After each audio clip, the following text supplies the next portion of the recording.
മാതാപിതാക്കളോ മക്കളോ നാട്ടുകാരോ ആരും അറിയാത്ത വലിയ വലിയ തെറ്റുകളൊക്കെ നമ്മളിൽ നിന്ന് വന്നിട്ടുണ്ടാകും. അതിന്റെ പേരിൽ അള്ളാഹു നമ്മോട് കോപിക്കാനും സാധ്യതയുണ്ട്. പക്ഷേ ആ കോപം നമ്മുടെ പഴയകാല തിന്മകളൊക്കെ അള്ളാഹു മായ്ച്ചു കളഞ്ഞ് അള്ളാഹുവിന്റെ കോപം എടുത്തു കളയാനുള്ള എളുപ്പവഴി രഹസ്യമായ ഒരുപാട് സ്വതക്കകൾ ചെയ്യുക എന്നുള്ളതാണ്. അള്ളാഹു നമ്മൾക്ക് തൗഫീഖ് ചെയ്യട്ടെ. മഹാനായ അബ്ദുല്ലാഹി ഇബ്നു സലാം തങ്ങൾ പറഞ്ഞു, യാ അയ്യുഹന്നാസ്, ഓ ജനങ്ങളെ, അഫ്ഷുസ്സലാം, നിങ്ങൾ സലാമിനെ വ്യാപിപ്പിക്കണം, സലാം പറയണം, സലാമു അലൈക്കും എന്ന് പറയണം, കാണുന്നവരോടൊക്കെ സലാം പറയണം. അവിടെ സംഘടന ഒന്നും നോക്കണ്ട, സലാം പറയാൻ. ഏത് സംഘടന, ഏത് പാർട്ടിക്കാരന് അയാൾക്ക് സലാം ഒന്നുമില്ല, അങ്ങനൊന്നുമില്ല. മുസ്ലിമീങ്ങളായ ആളുകളോട് സലാം പറയണം. അഫ്ഷുസ്സലാം, അവര് മടക്കുമോ ഇല്ലയോ അത് നിങ്ങൾ നോക്കേണ്ട. അസ്സലാമു അലൈക്കും എന്ന് പറയും. ആണുങ്ങൾ ആണുങ്ങളോട്, പെണ്ണുങ്ങൾ പെണ്ണുങ്ങളോട് സലാം പറയും. യാ അയ്യുഹന്നാസ്, ഓ ജനങ്ങളെ, സലാം പറയുക. അത് സ്നേഹം വർദ്ധിക്കാൻ കാരണമാകും, നിങ്ങൾക്കിടയിൽ അസൂയ ഇല്ലാതിരിക്കാൻ കാരണമാകും, നിങ്ങൾക്കിടയിൽ പിണക്കമില്ലാതിരിക്കാൻ കാരണമാകും, ഭാര്യയുടെയും മക്കളുടെയും ഇടയിൽ സ്നേഹമുണ്ടാവാൻ, ഭാര്യയുടെയും ഭർത്താവിന്റെയും ഇടയിൽ, മാതാപിതാക്കളുടെയും മക്കളുടെയും ഇടയിൽ, ചങ്ങാതിമാർക്കിടയിൽ, ഉസ്താദിന്റെയും ശിഷ്യന്മാരുടെയും ഇടയിൽ സ്നേഹം വർദ്ധിക്കാനുള്ള ഒരു വഴി ഞാൻ നിങ്ങൾക്ക് പറഞ്ഞു തരട്ടെയോ? യാ റസൂലല്ലാഹ്, പറഞ്ഞു തരൂ നബിയെ, പറഞ്ഞു തരൂ. അപ്പോഴാണ് അല്ലാഹുവിന്റെ ഹബീബ് പറഞ്ഞത്, അഫ്ഷുസ്സലാം, നിങ്ങൾ സലാം പറഞ്ഞാൽ നിങ്ങൾക്കിടയിൽ സ്നേഹം വർദ്ധിക്കുമെന്നാണ്. അതുകൊണ്ട് ഒന്നാമതായി അഫ്ഷുസ്സലാം, നിങ്ങൾ സലാം പറയണം. ഭക്ഷണം നൽകണം. ഭക്ഷണം നൽകണം. ആർക്കാണ് ഭക്ഷണം നൽകേണ്ടത്? ഒന്നുകിൽ നമ്മുടെ വീട്ടിൽ നല്ല സൽക്കാരങ്ങൾ ഉണ്ടാക്കി, നല്ല ഭക്ഷണങ്ങൾ ഉണ്ടാക്കി നാട്ടുകാരെ വിളിക്കാം, അയൽവാസികളെ വിളിക്കാം, കുടുംബക്കാരെ വിളിക്കാം, നമ്മളുമായി ബന്ധമുള്ള ആളുകളെ വിളിക്കാം, അങ്ങനെ ഭക്ഷണം നൽകണം. അല്ലെങ്കിൽ വീട്ടിൽ നല്ല ഭക്ഷണങ്ങൾ പാചകം ചെയ്ത് അയൽവാസികളുടെ വീട്ടിലേക്ക് നമ്മൾക്ക് എത്തിച്ചു കൊടുക്കാം. നമ്മുടെ നാട്ടിലൊക്കെ പട്ടിണി പാവങ്ങളുണ്ട് എന്നറിഞ്ഞാൽ അവരോട് നേരത്തെ പറഞ്ഞവർക്കുള്ള ഉച്ചഭക്ഷണം, അവർക്കുള്ള രാത്രി ഭക്ഷണം നമ്മൾക്ക് കൊടുക്കാം. അങ്ങനെയൊക്കെ ഭക്ഷണം നമ്മൾ കൊടുക്കുക. നാട്ടിലൊക്കെ പ്രയാസപ്പെടുന്ന യാചകന്മാര് കടന്നു വരുമ്പോ, അല്ലെങ്കിൽ കുടുംബത്തിലുള്ള കഷ്ടപ്പെടുന്ന പ്രയാസപ്പെടുന്ന വീട്ടുകാരുണ്ട് എന്നറിഞ്ഞാൽ അവർക്ക് നിങ്ങൾ ഭക്ഷണം നൽകണം. വസിലുൽ അർഹാം, കുടുംബബന്ധം ചേർക്കണം, കുടുംബക്കാരോട് പിണങ്ങി നിൽക്കാൻ പാടില്ല. വസ്വല്ലൂ ബില്ലൈലി വന്നാസു നിയാം, ആളുകളെല്ലാം ഉറങ്ങിക്കിടക്കുന്ന സമയമുണ്ട്, ആ സമയമാണ് തഹജ്ജുദിന്റെ സമയം. ആളുകളൊക്കെ ഉറങ്ങിക്കിടക്കുന്ന സമയത്ത് നിങ്ങളും ഉറങ്ങണ്ട, നിങ്ങൾ എണീറ്റ് നിന്നിട്ട് നിസ്കരിക്കുക. ജനങ്ങളെല്ലാം ഉറങ്ങിക്കിടക്കുന്ന സമയത്ത് എണീറ്റുകൊണ്ട് 2 റക്അത്ത് തഹജ്ജുദ് നിസ്കരിക്കുക. മഹാനായ മുഹമ്മദുർ റസൂലുള്ളാഹി സ്വല്ലല്ലാഹു അലൈഹി വസല്ലമ തങ്ങൾ അങ്ങനെയായിരുന്നു. ആയിഷ ബീവി റളിയല്ലാഹു അൻഹയുടെ കൂടെ കിടന്നുറങ്ങും. പക്ഷേ ആയിഷ ബീവി ഉറങ്ങിയെന്ന് മനസ്സിലാക്കിയാൽ പള്ളിയിൽ ചെന്ന് സുന്നത്ത് നിസ്കരിക്കുമായിരുന്നു. ഉറങ്ങുമ്പോൾ നബി തങ്ങൾ കൂടെയുണ്ട്, പിന്നെ നബി തങ്ങൾ നോക്കുമ്പോൾ കാണുന്നില്ല. ആയിഷ ബീവി ഇങ്ങനെ തെരഞ്ഞു നോക്കും, അപ്പോഴേക്കും നബി തങ്ങളുടെ കാല് കിട്ടും. നോക്കുമ്പോ പള്ളിയിൽ സുജൂദിലാണ്. പള്ളിയും വീടും പരസ്പരം ഒട്ടിച്ചേർന്ന് കിടക്കുകയാണ്. നബി തങ്ങളുടെ പള്ളിയും വീടും ഒന്നിച്ചാണ്. വീട്ടിൽ നിന്ന് കാല് വെക്കുന്നത് പള്ളിയിലേക്കാണ്. അപ്പൊ നബി തങ്ങൾ പള്ളിയിൽ വെച്ച് നിസ്കരിക്കായിരിക്കും. ആയിഷ ബീവിക്ക് അതറിയില്ല. അതുപോലെ മഹാന്മാരായ താബിഈങ്ങളിലെ പ്രമുഖരായ പല ആളുകളും ഇപ്പുറത്ത് ഭാര്യ കിടന്നുറങ്ങുന്നുണ്ട്. 20 വർഷക്കാലം ഭാര്യയുടെ കൂടെ കിടന്നുറങ്ങിയിട്ട് ഭാര്യ ഉറങ്ങാൻ തുടങ്ങുമ്പോൾ അള്ളാഹുവിനെ പേടിച്ച് കരയാൻ തുടങ്ങും. കരഞ്ഞ് കരഞ്ഞ് കരഞ്ഞ് തലയണ, അവിടുത്തെ വിരിപ്പെല്ലാം നനഞ്ഞാലും ഭാര്യയ്ക്ക് അറിയുമായിരുന്നില്ല, അള്ളാഹുവിനെ പേടിച്ച് കരയുമായിരുന്നു. രാത്രിയായാൽ ഭാര്യ ഉറങ്ങിക്കിടന്നു എന്ന് ഉറപ്പായാൽ എണീറ്റ് നിന്ന് തഹജ്ജുദ് നിസ്കരിക്കുന്ന എത്രയോ ആളുകൾ ഉണ്ടായിരുന്നു. ഭാര്യ പോലും അറിയാത്ത, മക്കള് പോലും അറിയാത്ത, ചങ്ങാതിമാരറിയാത്ത, നമ്മളും നമ്മുടെ റബ്ബും മാത്രം ബന്ധമുള്ള ഒരുപാട് അമലുകൾ നമ്മൾക്കുണ്ടാവണം. അതിൽ സുന്നത്ത് നിസ്കാരങ്ങൾ വേണം, അതിൽ സ്വതക്കകൾ വേണം, അതിൽ ഖുർആനോത്ത് വേണം, അതിൽ ദിക്റുകൾ വേണം, സ്വലാത്ത് വേണം. ഒരാളും അറിയാത്ത നന്മകൾ നാമും നമ്മുടെ റബ്ബും മാത്രം അറിഞ്ഞാൽ മതി. വേറെ ഒരാളെയും അറിയിക്കാതെ, വേറെ ഒരാളുടെ മുമ്പിലും ചെയ്യാത്ത രഹസ്യമായ നന്മകൾ ഒരുപാട് നമ്മളിൽ ഉണ്ടാവണം. നമ്മളിൽ ഒരുപാട് രഹസ്യമായ നന്മകൾ ഉണ്ടാവണം. അപ്പൊ എന്ത് ചെയ്യണം? രാത്രി എണീറ്റിട്ട് തഹജ്ജുദ് നിസ്കരിക്കുക. രാത്രി ഉറങ്ങാതെ നിസ്കരിച്ച് നിസ്കരിച്ച് നിസ്കരിച്ച് സുബഹിയാകുമ്പോൾ ഭാര്യയുടെ കൂടെ കിടന്നുറങ്ങുന്ന ആളുകളുണ്ട്. അപ്പൊ ഭാര്യയുടെ കൂടെ കിടന്നുറങ്ങിയിട്ടുണ്ടാവും. എന്നിട്ട് രാത്രിയായി ഭാര്യ ഉറങ്ങിയ വേഗം എണീറ്റ് നിസ്കരിക്കും. എന്നിട്ട് സുബഹിയുടെ സമയമാകുമ്പോ ഭാര്യ എണീക്കുന്നറിയുമ്പോ പതുക്കെ വന്നിട്ട് ഭാര്യയുടെ കൂടെ കിടന്നുറങ്ങും. എന്തിന്? ഭാര്യ എന്റെ നിസ്കാരം അറിയാൻ പാടില്ല, അള്ളാഹു മാത്രം അറിഞ്ഞാൽ മതി. ഇങ്ങനെയൊക്കെ നമ്മൾ ചെയ്യോ? നമ്മളെങ്ങനെ തഹജ്ജുദ് നിസ്കരിക്കുന്നുണ്ടെങ്കിൽ അത് വീട്ടുകാരും അയൽവാസികളും നാട്ടുകാരും ഒത്ത് അറിയിക്കുന്നുണ്ട്. നമ്മൾക്ക് ഇങ്ങനെ വല്ല അമലുണ്ടോ? 1000 രൂപ 2000 രൂപ നമ്മൾ കൊടുക്കുന്നുണ്ടെങ്കിൽ നാട്ടുകാരെ മൊത്തം അറിയിക്കും. രഹസ്യമായിട്ട് നമ്മൾ കൊടുക്കുന്നുണ്ടോ? കവറിൽ ഇപ്പോൾ 100 രൂപ ഇട്ടാൽ ആരും അറിയില്ല, അതുകൊണ്ട് 100 രൂപ മതി എന്ന് വിചാരിച്ചിട്ട് കവറിലിടുന്ന ആളുകളില്ലേ? എന്നാൽ നേരെ മറിച്ച് ഇങ്ങനെയുള്ള ആളുകളുണ്ട്, ഈ കവറിലിട്ട് അത് രഹസ്യമായ സ്വതക്കയാണ്, ഇവർ 5000 രൂപ കവറിലിട്ട് കൊടുക്കുക, ആരും കാണണ്ട, ഞാനെന്റെ റബ്ബ് അറിഞ്ഞാൽ മതി. അങ്ങനെയുള്ള ഒരുപാട് അമലുകൾ നമ്മളിൽ ഉണ്ടാവണം. മഹാനായ അബ്ദുല്ലാഹി ഇബ്നു സലാം തങ്ങൾ പറയാണ്, യാ അയ്യുഹന്നാസ്, ജനങ്ങളെ, സ്വർഗ്ഗത്തിലേക്ക് വളരെ എളുപ്പത്തിൽ കയറാനുള്ള 4 കാര്യം ഞാൻ പറഞ്ഞു തരട്ടെയോ? സ്വർഗ്ഗത്തിലേക്ക് വളരെ എളുപ്പത്തിൽ കയറാനുള്ള, സ്വർഗ്ഗത്തിലേക്ക് വളരെ എളുപ്പത്തിൽ പ്രവേശിക്കാനുള്ള 4 കാര്യങ്ങൾ ഞാൻ പറഞ്ഞു തരട്ടെയോ? അതിലൊന്ന് നന്നായി സലാം പറയുക. 2 പാവങ്ങളായ ആളുകൾക്ക് നിങ്ങൾ ഭക്ഷണം നൽകണം. പാവങ്ങളായാലും അല്ലേലും, കുടുംബക്കാരായാലും നാട്ടുകാരായാലും അയൽവാസികളായാലും ഇടയ്ക്കിടെ അവർക്ക് ഭക്ഷണം നൽകുന്നത്, ഭക്ഷണം കഴിപ്പിക്കുന്നത് സ്വർഗ്ഗത്തിലേക്കുള്ള എളുപ്പവഴിയാണ്.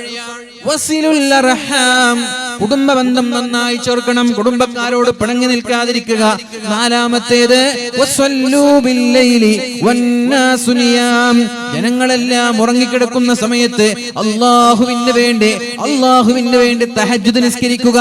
ഈ 4 കാര്യങ്ങൾ ചെയ്താൽ തദ്ഖുലുൽ ജന്നത ബിസലാം, വളരെ സന്തോഷത്തോടെ വളരെ റാഹത്തോടെ സ്വർഗ്ഗത്തിലേക്ക് കടന്നു പോകാമെന്ന് മഹാനായ മുഹമ്മദുർ റസൂലുള്ളാഹ്. ഏതൊക്കെ? ഒന്ന് പറഞ്ഞോളൂ. ഗൾഫിൽ പ്രയാസം വരുമ്പോ വിഷമം എന്താ? തിന്നാൻ പറ്റൂല എന്നുള്ള പേടിയാണ്. ഇവിടെ ലോകത്തെല്ലാരും അധ്വാനിക്കുന്നതും കഷ്ടപ്പെടുന്നതൊക്കെ തിന്നാൻ വേണ്ടിയിട്ടാണ്. തിന്നാനും മനുഷ്യന് വേണ്ടെങ്കിൽ ആരും ഇവിടെ കഷ്ടപ്പെടുന്നില്ല. തിന്നാൻ വേണ്ടെങ്കിൽ എന്തിനാ കഷ്ടപ്പെടുന്നത്? ജീവിച്ചു പോയാ പോരെ. 2-മത്തേത് ഭക്ഷണം നൽകൽ, 3-മത്തേത് കുടുംബബന്ധം ചേർക്കൽ, 4-മത്തേത് തഹജ്ജുദ് നിസ്കരിക്കൽ. ഈ 4 കാര്യം ചെയ്താൽ തദ്ഖുലുൽ ജന്നത ബിസലാം, വളരെ എളുപ്പത്തിൽ സ്വർഗ്ഗത്തിലേക്ക് കടക്കാമെന്ന് മുഹമ്മദുർ റസൂലുള്ളാഹ് സ്വല്ലല്ലാഹു അലൈഹി വസല്ലം. അല്ലാഹു റബ്ബ് സുബ്ഹാനഹു വ തആല സ്വർഗ്ഗം നൽകി അനുഗ്രഹിക്കട്ടെ. മഹാനായ അബൂ ഹുറൈറ തങ്ങൾ പറയുന്നുണ്ട്, ജനങ്ങളിൽ മിസ്കീന്മാരെ സ്നേഹിച്ചിരുന്നത് മഹാനായ ജഅഫർ ഇബ്നു അബീ ത്വാലിബ് റളിയല്ലാഹു അൻഹു ആണ്. മിസ്കീന്മാരെ സ്നേഹിച്ചിരുന്നത് ജഅഫർ തങ്ങളാണെന്ന്. ഇൻഷാ അല്ലാഹ് നിങ്ങളുടെ അടുത്തേക്കൊക്കെ ബക്കറ്റ് വരും. അങ്ങനെ ബക്കറ്റ് വരുമ്പോൾ നല്ലൊരു സംഖ്യ ഇട്ടിട്ട് എല്ലാവരും സഹായിക്കും. ഓക്കെ, എല്ലാവരും ഉണ്ടാവല്ലേ? ഇതൊരു വളരെ ജാരിയായ സ്വതക്കയാണ്, ആരും കാണാത്തൊരു സ്വതക്കയാണ്. ഈ സ്വതക്ക നിങ്ങൾ എന്ത് ചെയ്യുക? നല്ലൊരു സംഖ്യ ഇട്ട് കൊടുക്കുക. ഒരു മിനിമം 500 ഇട്ട് കൊടുക്കല്ലേ.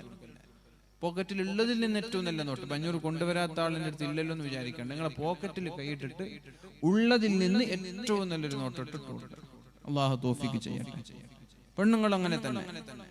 നിന്നെ കവർ തന്നിട്ടുണ്ടാവും, കവർ തന്ന ആളുകൾ കവർ ഏൽപ്പിക്കുക.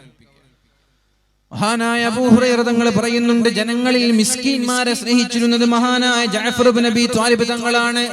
കുന്തു ഇദാ സഅൽതുഹു അൻ മസ്അല, ജഅഫർ ഇബ്നു അബീ ത്വാലിബ് തങ്ങളോട് വല്ല മസ്അലയും ഞാൻ ചോദിച്ചാൽ, എന്തെങ്കിലും സംശയം ചോദിച്ചാൽ, ശ്രദ്ധിക്കണേ, ജഅഫർ ഇബ്നു അബീ ത്വാലിബ് തങ്ങളോട് ഞാൻ വല്ല മസ്അലയും ചോദിച്ചാൽ, എന്തെങ്കിലും ഒരു ചോദ്യം ചോദിച്ചാൽ എന്നോട് അപ്പൊ ഉത്തരം ഒന്നും പറയില്ല.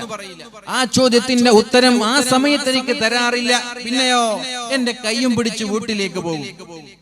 എന്നിട്ട് അദ്ദേഹത്തിന്റെ ഭാര്യയെ വിളിക്കും, യാ അസ്മാ, അസ്മാ ബീവിയെ ഭാര്യയെ വിളിക്കുകയാണ്. അത്അമീന, ഞങ്ങൾക്ക് ഭക്ഷണം താ എന്ന് പറയും.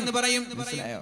ചോദ്യം, എന്തെങ്കിലും ഒരു സംശയം ചോദിച്ചാൽ എന്റെ കയ്യും പിടിച്ച് നേരെ വീട്ടിലേക്ക് കൊണ്ട്, ഉത്തരമൊന്നും പറയില്ല, നേരെ വീട്ടിലേക്ക് കൊണ്ട് പോന്നിട്ട് ഭാര്യയോട് പറയും, ഭക്ഷണം ഉണ്ടാക്ക്, ചായ എടുക്ക്, ജ്യൂസ് എടുക്ക്, നല്ല ഇളനീരെടുക്ക്, ഭക്ഷണം എടുക്കെന്ന് പറയും. അങ്ങനെ ഭാര്യ ഭക്ഷണം കൊണ്ടുവരും. ഞങ്ങൾ ഭക്ഷണം കഴിച്ചാൽ എന്താണോ ഞാൻ ചോദിച്ചത് അതിനുള്ള മറുപടി ജഅഫർ ഇബ്നു അബീ ത്വാലിബ് തങ്ങൾ പറയുമായിരുന്നു. അങ്ങനെ മിസ്കീന്മാരെ സ്നേഹിക്കുകയും അവരുടെ കൂടെ ഇരിക്കുകയും അവരുടെ കൂടെ സംസാരിക്കുകയും ചെയ്യുന്ന വളരെ പ്രഗത്ഭനായ ഒരു സ്വഹാബിയായിരുന്നു മഹാനായ ജഅഫർ ഇബ്നു അബീ ത്വാലിബ് റളിയല്ലാഹു അൻഹു. അതേപോലെ മിസ്കീന്മാരെ സ്നേഹിക്കുന്നവരാവണം നമ്മൾ. എങ്കിലേ നമ്മൾക്ക് നാളെ പരലോകത്ത് രക്ഷപ്പെടാൻ സാധിക്കുകയുള്ളൂ. അല്ലാഹു റബ്ബ് സുബ്ഹാനഹു വ തആല തൗഫീഖ് നൽകി അനുഗ്രഹിക്കട്ടെ. നമ്മുടെ വിഷയം, രണ്ടാമത്തെ വിഷയം എന്താണ്? വ അമറനി അൻ അൻദുറ ഇലാ മൻ ഹുവ ദൂനി. എന്നോട് പറയാണ് അല്ലാഹുവിന്റെ ഹബീബ്, അബൂദർറെ എപ്പോഴും താഴെയുള്ളവരിലേക്ക് നോക്കണം, മുകളിലേക്ക് നോക്കരുത്. വലാ അൻദുറ ഇലാ മൻ ഹുവ ഫൗഖി, ഒരു കാരണവശാലും മുകളിലുള്ളവരെ നോക്കാനേ പാടില്ല. എന്താണ് ഈ പരിശുദ്ധമായ ഹദീസിന്റെ താല്പര്യം? എന്താ അതിന്റെ താല്പര്യം? ഞാൻ ചോദിക്കട്ടെ. താഴെയുള്ളവരിലേക്ക് നോക്കണം, മുകളിലുള്ളവരിലേക്ക് നോക്കരുതെന്ന് പറഞ്ഞതിന്റെ താല്പര്യം എന്താ? നിങ്ങൾ ചിന്തിച്ചു. നിങ്ങളൊരു വണ്ടിയിൽ പോകണം, ഒരു ബൈക്ക് എടുത്ത് പോകണം. ബൈക്കിൽ പോകുമ്പോഴാണ് നിങ്ങളൊരു കാറിൽ പോകുന്ന ആളുകളെ കാണുന്നത്. അപ്പൊ നിങ്ങൾ വിചാരിക്കും, പഠിച്ചോനെ എനിക്കൊരു ബൈക്കല്ലേ ഉള്ളൂ, ഇയാളൊക്കെ ഒരു ഭാഗ്യൾക്ക് കാറില്ലേ, മഴ നനയാതെ പോവാലോ, വെയിൽ കൊള്ളാതെ പോവാലോ, എനിക്കൊരു കാറ് കിട്ടിയിരുന്നെങ്കിലും നിങ്ങൾ ചിന്തിക്കും. അപ്പൊ നിങ്ങൾക്കൊരു ടെൻഷൻ, പക്ഷെ എനിക്കൊരു കാറില്ലല്ലോ എന്നൊരു ടെൻഷൻ. നേരെ മറിച്ച് ബൈക്കിലൂടെ യാത്ര ചെയ്യുന്ന നിങ്ങൾ, ബൈക്ക് പോലും ഇല്ലാതെ നടന്നു വരുന്ന ഒരാളെ കണ്ട് അവനെ നോക്കി ചിന്തിച്ചിരുന്നുവെങ്കിൽ, അല്ലാഹുവേ എനിക്ക് നീ ബൈക്ക് തന്നില്ലയോ, അയാൾക്ക് ബൈക്ക് പോലും നടന്നിട്ടാണ് യാത്ര ചെയ്യുന്നത്, അൽഹംദുലില്ലാഹ് നീ എനിക്ക് തന്ന നിഅമത്ത് എത്ര വലുതാണ്. അപ്പൊ സന്തോഷമുണ്ടാവുക. മുകളിലേക്ക് നോക്കുന്തോറും നിരാശയും ടെൻഷനും കൂടുന്നതാണ്, താഴേക്ക് നോക്കുന്തോറും സന്തോഷം കൂടും. നമ്മളൊരു ചെറിയ ഓടിന്റെ വീട് വെച്ചു, നമ്മൾ അല്ലെങ്കിൽ ഒരു നില വീടുണ്ടാക്കി, എന്നിട്ട് അതിൽ സുഖമായിട്ട് ജീവിക്കുമ്പോഴാണ് അയൽവാസിക്ക് നല്ല മനോഹരമായ ഒരു വീട് വരുന്നത്. അപ്പൊ അതിങ്ങനെ നോക്കിയിട്ട് നമ്മൾ അല്ലാഹുവിനോട് പറയാ, പടച്ചോനെ എന്റെ വീട് എത്ര ചെറുതാ, പടച്ചോനെ അയാളുടെ വീട് എത്ര പേരുതാ, എനിക്ക് അങ്ങനെ ഒരു വീടുണ്ടായിരുന്നു. ഇങ്ങനെ വിഷമം പറയാം. അങ്ങനെ വലിയ വലിയ വീടുകളൊക്കെ കാണുമ്പോൾ ആ വീടുകളെ നോക്കുന്ന ആളുകൾ അങ്ങനെ നോക്കുന്നതിനനുസരിച്ച് ജീവിതത്തിൽ നിരാശ കൂടുകയാണ്. നേരെ മറിച്ച് നിങ്ങളെക്കാളും താഴേക്കിടയിലുള്ളവർ, വീടില്ലാത്ത ആളുകൾ, പീഡികത്തിണ്ണയിൽ കിടന്നുറങ്ങുന്നവർ, ക്വാർട്ടേഴ്സിൽ കിടന്നുറങ്ങുന്നവർ ഇല്ലേ, ഇഷ്ടം പോലെ ഇല്ലേ? പീഡികത്തിണ്ണയിലും കോട്ടേഴ്സിലും വാടകയ്ക്ക് താമസിക്കുന്ന ആയിരക്കണക്കിന് ആളുകൾ നമ്മുടെ നാട്ടിലുണ്ടാകുമ്പോ നമ്മളെക്കാളും മനോഹരമായ വീട് വെച്ച ആളുകളെ നോക്കി എനിക്കതില്ലല്ലോ എന്ന ചിന്തയാണെങ്കിൽ ജീവിതത്തിൽ നിരാശ മാത്രമായിരിക്കും. പെരുന്നാളിന് മനോഹരമായ വസ്ത്രം ഭർത്താവ് വാങ്ങിച്ചു തന്നു, നല്ല വസ്ത്രം, മാഷാ അല്ലാഹ്. അങ്ങനെ പെരുന്നാളിന്റെ ദിവസം അയൽവാസി വീട്ടിലേക്ക് വന്നു, അവളുടെ വസ്ത്രം ധരിച്ച് ആ വസ്ത്രം നോക്കിയിട്ട് പെണ്ണ് പറയാണ്, മാഷാ ഇതെന്തൊരു രസാണ് ഈ വസ്ത്രം, എന്റെ വസ്ത്രം എന്താ? അപ്പോഴാണ് നിരാശയുണ്ടാകുന്നത്.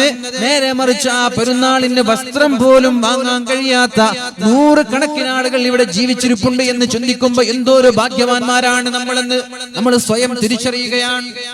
നമ്മൾക്കൊരു തലവേദന വരുമ്പോഴേക്കും നമ്മൾ പറയുന്നു, യാ അല്ലാഹ് എന്തേ എനിക്ക് മാത്രം തലവേദന, എന്തേ എനിക്ക് മാത്രം പനി? എന്നാൽ കാലാകാലം ക്യാൻസർ ബാധിച്ച്, ഷുഗർ ബാധിച്ച്, എയ്ഡ്സ് ബാധിച്ച്, മറ്റുള്ള വിവിധ രോഗങ്ങൾ ബാധിച്ച് നടക്കാൻ കഴിയാത്ത, ഇരിക്കാൻ കഴിയാത്ത, ജോലി ചെയ്യാൻ കഴിയാത്ത നൂറുകണക്കിന് ആളുകൾ നമ്മുടെ നാട്ടിലും കുടുംബങ്ങളിലും ഉണ്ടാകുമ്പോ ചെറിയ ഒരു അസുഖത്തിന്റെ പേരിൽ നമ്മൾ വേദനിച്ചാൽ പിന്നെ എങ്ങനെയാണ് ജീവിതത്തിൽ സമാധാനം ഉണ്ടാവുക? അതുകൊണ്ട് ഹോസ്പിറ്റലുകളിൽ പ്രയാസപ്പെടുന്ന ആയിരക്കണക്കിന് ആളുകൾ ഉണ്ടാകുമ്പോ എനിക്ക് എത്രത്തോളം ആരോഗ്യം അല്ലാഹു തന്നു എന്ന് മനസ്സിലാക്കാൻ കഴിയും. അപ്പൊ ജീവിതത്തിൽ നിരാശയില്ലാതിരിക്കാൻ, ജീവിതത്തിൽ ദുഃഖമില്ലാതിരിക്കാൻ, സന്തോഷത്തോടെ മരണം വരെ ജീവിക്കാനുള്ള വഴി എന്തെന്ന് ചോദിച്ചാൽ നിങ്ങൾ എപ്പോഴും താഴേക്കിടയിലുള്ള ആളുകളെ നോക്കണം, മുകളിലുള്ള ആളുകളെ നോക്കി ഒരിക്കലും അസൂയപ്പെടരുത്. നിന്റെ സാലറി 2000 റിയാലാണ്, അൽഹംദുലില്ലാഹ് എനിക്ക് അല്ലാഹു റബ്ബ് സുബ്ഹാനഹു വ തആല ഒരു 2000 റിയാലിന്റെ ജോലി തന്നില്ലയോ? നീ ഒരിക്കലും 10000 റിയാൽ സമ്പാദിക്കുന്നവനെ നോക്കി വിഷമിക്കണ്ട. നിനക്ക് അല്ലാഹു ഗൾഫിൽ പോവാനും ഒരു 2000 റിയാൽ എന്ന് പറഞ്ഞത് 40000 രൂപയായില്ലേ? എന്നാൽ നാട്ടിൽ 10000 പോലും ജോലിക്ക് ശമ്പളം ലഭിക്കാത്ത ആളുകൾ ഉണ്ടാകുമ്പോ അൽഹംദുലില്ലാഹ്, ഇതാണ് മുഅ്മിനീങ്ങളെ ജീവിതം. ഇവിടെയാണ് ജീവിതത്തിന് അർത്ഥമുള്ളത്, ഈ ജീവിതത്തിലാണ് സന്തോഷമുള്ളത്. പട്ടിണിയാണെങ്കിലും അൽഹംദുലില്ലാഹ്, വീട്ടില് പട്ടിണിയാണ്, അൽഹംദുലില്ലാഹ് എന്റെ റബ്ബിന്റെ തീരുമാനം ഞാൻ അംഗീകരിക്കുകയാണ്. 4 സമ്പാദ്യങ്ങളാണ് ലോകത്തുള്ളത്. ഈ സമ്പാദ്യങ്ങളെ ഒരിക്കലും മറ്റു സമ്പാദ്യങ്ങൾ വെച്ച് മറച്ചു വെക്കാൻ കഴിയില്ല, കവച്ചു വെക്കാൻ കഴിയില്ല. 4 സമ്പാദ്യങ്ങൾ ഇത് ലഭിച്ച വലിയ ഭാഗ്യവാന്മാരാണെന്ന് അത് നമ്മൾക്കുണ്ടോ ഇല്ലേ നമ്മൾ നോക്കണം. അതിൽ ഒന്നാമത്തേത് ദിക്ർ ചെല്ലുന്ന നാവ് നമ്മൾക്കുണ്ടാവണം. ദിക്ർ ചെല്ലുന്ന നാവ് വേണം. ഉണ്ടോ?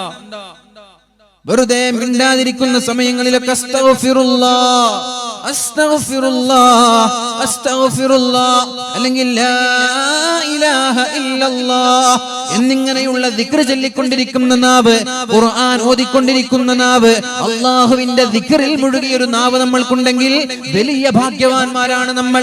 അതിനു പകരം ഇങ്ങനെ ഗീബത്തും വസാദും നമീമത്തും കുറ്റവും കുറവും പറയാ, ആ നാവ് കട്ടകാലാണ്. രണ്ടാമത്തെ കാര്യം വഖൽബുൻ ശാകിർ, ശുക്ർ ചെയ്യുന്ന ഹൃദയം ഉണ്ടാവണം. അല്ലാഹു നിങ്ങൾക്ക് നൽകുന്ന വരുമാനം മാസത്തിൽ 10,000 അൽഹംദുലില്ലാഹ്. ഇതില്ലാത്ത ആളുകളില്ലയോ? വഖൽബുൻ ശാകിർ, അല്ലാഹു തന്ന ആരോഗ്യം, അല്ലാഹു തന്ന സമ്പാദ്യം, അല്ലാഹു തന്ന ജോലി, അല്ലാഹു തന്ന വീട്, ഇതിനെല്ലാം അല്ലാഹുവിനെ സ്തുതിക്കാനുള്ള മനസ്സുണ്ടായാൽ അയാൾ വലിയ ഭാഗ്യവാനാണ്.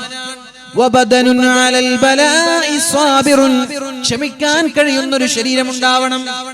പരീക്ഷണങ്ങൾ ഉണ്ടായാൽ, രോഗങ്ങൾ ഉണ്ടായാൽ, കടങ്ങൾ ഉണ്ടായാൽ, ഏത് പ്രയാസമുള്ള പ്രതിസന്ധിയുള്ള ഘട്ടങ്ങളിലും അല്ലാഹുവിന് വേണ്ടി ക്ഷമിക്കാൻ പറ്റുന്ന ശരീരം ഉണ്ടായാൽ അയാളും വലിയ ഭാഗ്യവാനാണ്.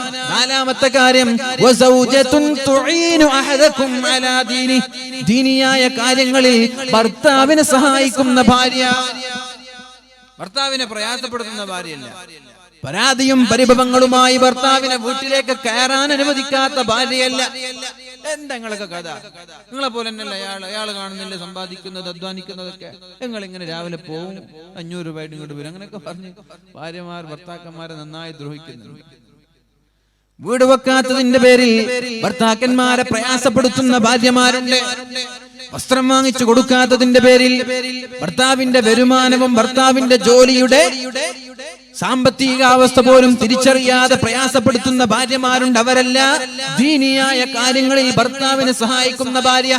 കുഴപ്പമില്ല, അല്ലാഹു ഇതെല്ലാം നമ്മൾക്ക് വിധിച്ചത്, ക്ഷമിക്കണം, അൽഹംദുലില്ലാഹ്. അങ്ങനെ ഭർത്താവിനെ എപ്പോഴും സമാധാനത്തിന്റെ സന്ദേശം നൽകി ക്ഷമിക്കാൻ പറഞ്ഞ് ഭർത്താവിന്റെ പ്രയാസങ്ങളിൽ കൂടെ നിന്ന് രാവിലെ എണീപ്പിച്ച് തഹജ്ജുദ് നിസ്കരിപ്പിച്ച് നിസ്കാരത്തിന്റെ കാര്യത്തിൽ ഗൗരവമായി ശ്രദ്ധയോടെ ഭർത്താവിനെ നിസ്കരിപ്പിക്കുകയും ദീനിയായ മേഖലകളിൽ മുന്നോട്ട് നയിക്കുകയും ചെയ്യുന്ന ഭാര്യയെ കിട്ടിയാൽ അൽഹംദുലില്ലാഹ്, അവിടെ നമ്മൾ വിജയിക്കുന്നത്. അതാണ് നമ്മൾക്കുണ്ടാവേണ്ടത്. രണ്ടാമത്തെ കാര്യം എന്റെ ഹബീബനോട് പറഞ്ഞത്, ഒരു കാരണവശാലും മുകളിലുള്ളവരിലേക്ക് നോക്കാൻ പാടില്ല, താഴെയുള്ളവരിലേക്ക് മാത്രം നോക്കണം. അപ്പൊ ജീവിതത്തിൽ സമാധാനം ഉണ്ടാവും. അല്ലാഹു തൗഫീഖ് ചെയ്യട്ടെ. ജീവിതത്തിൽ ഇതെല്ലാം പകർത്താനുള്ളതാണ്. ഇതൊക്കെ ജീവിതത്തിൽ പകർത്തുക. മൂന്നാമത്തെ കാര്യം വഅമറനീ അൻ നസിലർ റഹിമ വഇൻ അദ്ബറത്, ഒരു കാരണവശാലും കുടുംബക്കാരോട് മോശമായി പെരുമാറാൻ പാടില്ല. എന്താണ് കുടുംബം എന്ന് പറഞ്ഞാൽ? കുടുംബക്കാരോട് മോശമായി പെരുമാറാൻ പാടില്ല. കുടുംബബന്ധം ചേർക്കുന്നതിനനുസരിച്ച് അല്ലാഹു നമ്മൾക്ക് ദീർഘായുസ് നൽകുമെന്നാണ്. കുടുംബബന്ധം ചേർക്കുന്ന ആളുകൾക്ക് ദീർഘായുസ് ഉണ്ടാകുമെന്നാണ്. കുടുംബബന്ധം ചേർക്കുന്നവർക്ക് അല്ലാഹു ദീർഘായുസ് നൽകുമെന്നും അല്ലാഹു അവർക്ക് രോഗങ്ങൾ നൽകൂല എന്നാണ്. ആഫിയത്തോടെയുള്ള ആയുസ് ഉണ്ടാകും. നിങ്ങൾ ചിന്തിച്ചു നോക്കിയേ, നിങ്ങൾക്ക് ഒരു 60 വയസ്സ് വരെ ജീവിക്കാൻ അല്ലാഹു അവസരം തന്നു. ആ 60 വയസ്സിൽ 40 വയസ്സായപ്പോഴേക്കും നിങ്ങൾ എന്തായി? രോഗിയായി. 40 വയസ്സായപ്പോഴേക്കും രോഗിയായി. പിന്നെ 20 വർഷം നിങ്ങൾ രോഗിയായിട്ട് കിടക്കാൻ. പിന്നെ 60 വയസ്സ് കൊണ്ട് എന്ത് കാര്യം, എന്ത് ഉപകാരമുള്ള? നേരെ മറിച്ച് നിങ്ങൾ 70 വയസ്സ് 60 വയസ്സ് വരെ ജീവിച്ചിട്ടുള്ള ഒരു തലവേദന പോലും നിങ്ങൾക്ക് വന്നിട്ടില്ല. നല്ല ആഫിയത്ത്, നന്നായി ഇബാദത്ത് ചെയ്യാനും സാധിച്ചു. അതല്ലേ ഭാഗ്യം. രോഗങ്ങളില്ലാതെ ആഫിയത്തോടെയുള്ള ദീർഘായുസ് ലഭിക്കാനുള്ള വഴി കുടുംബബന്ധം ചേർക്കലാണ്. രോഗം വരാതിരിക്കാൻ നമ്മൾ എക്സസൈസ് ചെയ്യും, രാവിലെ എണീറ്റ് ഓടും, ഭക്ഷണം നിയന്ത്രിക്കും. LCHF അല്ലേ? LCHF പറഞ്ഞ് ഇറച്ചി മാത്രം കഴിക്കും. ചില ആളുകൾ റൈസ് കഴിക്കാൻ പാടില്ല, ഗോതമ്പ് കഴിക്കാൻ പാടില്ല, ധാന്യമണികൾ കഴിക്കാൻ പാടില്ല. അതൊക്കെ പിന്നെ നമ്മള് ഷുഗർ ഉണ്ടാവും, ഫാറ്റ് ഉണ്ടാവും. അതുകൊണ്ട് ഇറച്ചി മാത്രം കഴിക്കുന്ന കുറച്ച് ആളുകൾ. ഇതൊക്കെ ആയിക്കോട്ടെ, നിങ്ങൾ ഇഷ്ടമാണ്. പക്ഷേ നമ്മൾക്ക് നമ്മുടെ ആയുസ്സിൽ ബറക്കത്ത് കിട്ടാനും ദീർഘായുസ് ലഭിക്കാനുമുള്ള വഴി കുടുംബബന്ധം ചേർക്കാൻ. കുടുംബക്കാർക്ക് സഹായം നൽകുകയും കുടുംബക്കാരുടെ വീട്ടിലേക്ക് ഇടയ്ക്കിടെ പോവുകയും സമ്മാനങ്ങളുമായി പോകുന്നവർ, അവരുമായി ബന്ധം സ്ഥാപിക്കുന്നവർ, ഒരാളോടും പിണങ്ങാതെ ജീവിക്കുന്നവർ. കുടുംബക്കാരെന്ന് പറയുമ്പോ ഉപ്പ ഉമ്മ നമ്മുടെ കുടുംബക്കാരാണ്. ഉപ്പമാരോട് പിണങ്ങാൻ പാടില്ല, ഉമ്മമാരോട് പിണങ്ങാൻ പാടില്ല. അള്ളാഹുവിന്റെ തൃപ്തി മാതാപിതാക്കളുടെ തൃപ്തിയിലാണ്. അള്ളാഹുവിന്റെ കോപം മാതാപിതാക്കളുടെ കോപത്തിലാണ്. അള്ളാഹുവിന് നമ്മോട് ഇഷ്ടമാണോ ഇല്ലേ എന്ന് എങ്ങനെയാണ് തിരിച്ചറിയുക? അള്ളാഹുവിന് നമ്മോട് കോപമാണോ അല്ലേ എന്ന് എങ്ങനെയാണ് തിരിച്ചറിയുക? പരിശുദ്ധ റസൂലുള്ളാഹി സ്വല്ലല്ലാഹു അലൈഹി വസല്ലമ തങ്ങൾ പറയാണ്, മാതാപിതാക്കൾക്ക് നമ്മോട് ഇഷ്ടമാണെങ്കിൽ അള്ളാഹുവിനും നമ്മോട് ഇഷ്ടമാണ്. ഉമ്മയോട് ചോദിക്കാം, ഉപ്പയോട് ചോദിക്കാം, ഉപ്പാ എന്നെ കുറിച്ച് നിങ്ങളുടെ അഭിപ്രായം എന്ത്? ഉമ്മയോട് ചോദിക്കാം, എന്നെ കുറിച്ച് നിങ്ങളുടെ അഭിപ്രായം എന്ത്? നിങ്ങൾക്ക് എന്നോട് ദേഷ്യമാണോ ഇഷ്ടമാണോ എന്ന് മാതാപിതാക്കളോട് ചോദിക്കാം. അവർക്ക് ദേഷ്യമാണെങ്കിൽ അള്ളാഹുവിനും നമ്മോട് ദേഷ്യമാണ്. അവർക്ക് ഇഷ്ടമാണെങ്കിൽ അള്ളാഹുവിനും നമ്മോട് ഇഷ്ടമാണ്. അതുകൊണ്ട് മാതാപിതാക്കളുടെ കാര്യം വളരെ ഗൗരവത്തോടെ എടുക്കണം. അവരോട് മോശമായി പെരുമാറരുത്. അവരുടെ മുമ്പിൽ നടക്കാൻ പാടില്ല, അവരുടെ പേര് വിളിക്കാൻ പാടില്ല, അവരുടെ മുമ്പിൽ ഉച്ചത്തിൽ സംസാരിക്കാൻ പാടില്ല. അവർ വീട്ടിലേക്ക് കയറി വരുമ്പോൾ ഇരുന്ന ഇരുപ്പിൽ നിന്ന് എണീക്കാതെ മൊബൈലിൽ കളിച്ചിരിക്കരുത്. വീട്ടിലേക്ക് ഉപ്പ കടന്നു വരാൻ, ഉമ്മ കടന്നു വരാൻ, ആ സമയത്ത് നമ്മളത് മൈൻഡ് ചെയ്യാതെ മൊബൈലിൽ ഇങ്ങനെ കളിച്ചിരിക്കുകയാണ് പാടില്ല. അതൊക്കെ കുരുത്തക്കേടാണ്. അവരുടെ മുമ്പിൽ അനാവശ്യമായ സംസാരങ്ങൾ പാടില്ല. അവരോട് ദേഷ്യപ്പെടുന്ന രീതിയിൽ സംസാരിക്കുകയോ തുറച്ചു നോക്കുകയോ ക്കുന്ന രീതിയിലുള്ള ഒരു വാക്ക് പറയുകയോ ചെയ്യരുത്. ആരാണ് ഈ മാതാപിതാക്കൾ എന്ന് പറഞ്ഞാൽ? ഇതൊക്കെ ചില്ലറ കാര്യമില്ല, ഇതൊക്കെ ചില്ലറ കാര്യമില്ല. വൻദോഷങ്ങളിലാണ് അല്ലാഹു എണ്ണിത്തന്നത്. വൻദോഷമാണിത്. മാതാപിതാക്കളോട് അപമര്യാദയായി പെരുമാറുന്നത് വൻദോഷമാണ്. അല്ലാഹു ദുനിയാവിൽ തന്നെ ശിക്ഷ നൽകുന്ന 2 പാപങ്ങളുണ്ട്.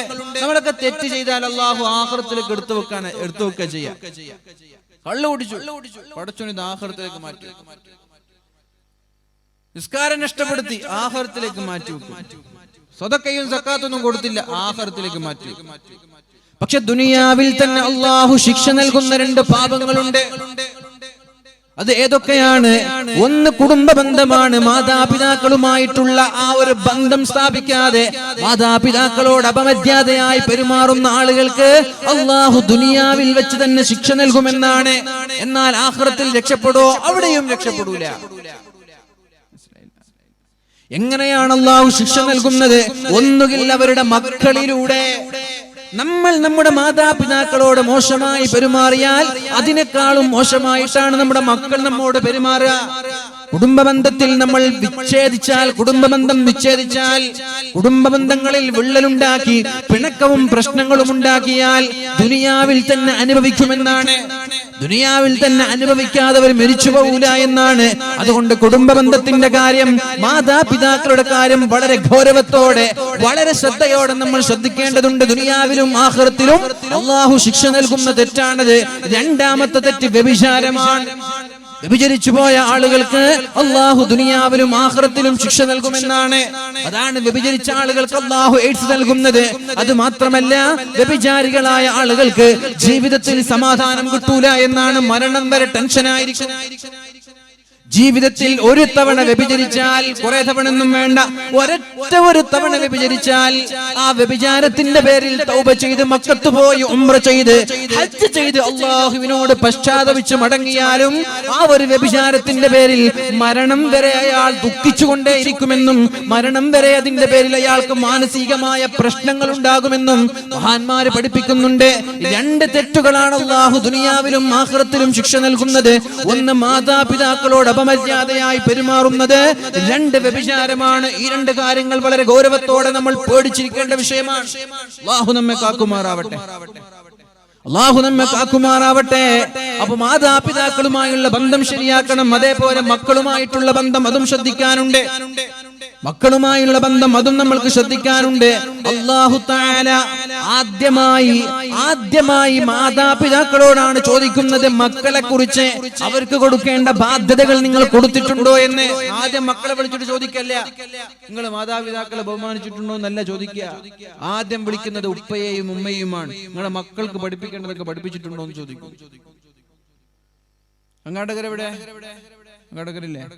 ആ തേനൊക്കെ വേഗം കൊടുത്തോളിങ്ങ. ഇന്നലെ തേന് വാങ്ങാത്ത ആളുകൾ ആരാണല്ലേ? ആ തേന് പെണ്ണുങ്ങൾക്ക് ആണുങ്ങൾക്കൊക്കെ മുഴുവനും കൊടുത്തോളൂ. ഒരു 313 രൂപ വെച്ചിട്ട് ഞാൻ 501 വിചാരിച്ചാണ്. സംഘാടകർ പറഞ്ഞൊരു 313 മതി. അപ്പൊ ഒരു 313 രൂപ വെച്ചിട്ട് 500 കഴിയുന്നാൽ 500 കൊടുത്തോളൂ കേട്ടോ. 313 നോക്കണ്ട. 500 കഴിയുന്ന ആളുകൾ 500 കൊടുത്തോളൂ. പെണ്ണുങ്ങളായാലും ആണുങ്ങളായാലും ഇതൊക്കെ അള്ളാഹുവിന് വേണ്ടിയിട്ടുള്ള സദഖയാണെന്ന് മനസ്സിലാക്കും.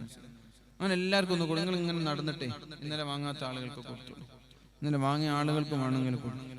അത്തിപ്പറ്റ ഉസ്താദ് മന്ത്രി ചോദ്യത്തിനാണ്. അത്തിപ്പറ്റ ഉസ്താദിനെ ഞാൻ നിങ്ങൾക്ക് പരിചയപ്പെടുത്തി തരേണ്ട ആവശ്യമില്ല. ജീവിച്ചിരിക്കുന്ന വലിയൊരു സുഫി വര്യനാണ് അദ്ദേഹം.